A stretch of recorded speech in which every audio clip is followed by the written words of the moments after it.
Dempeus per la Salut Pública, dius bé, salut, no sanitat pública en aquest cas, és un col·lectiu de persones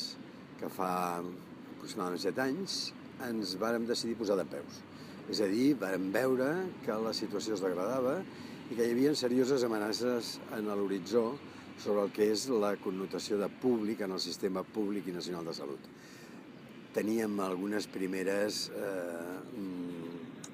insinuacions del que seria una degradació mercantilista del tema de la salut. La introducció de nous conceptes suggerents i tramposos com copagament, per exemple,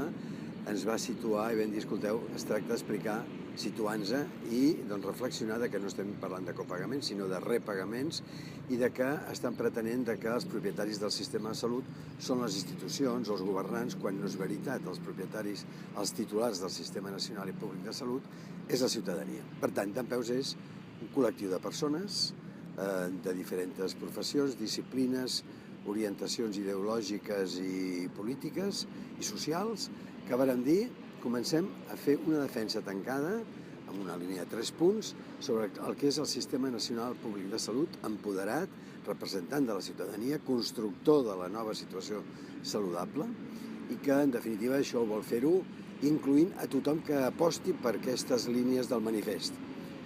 Per tant, d'una manera inclusiva, en el que només s'autoexclou aquells que pretenen fer de la salut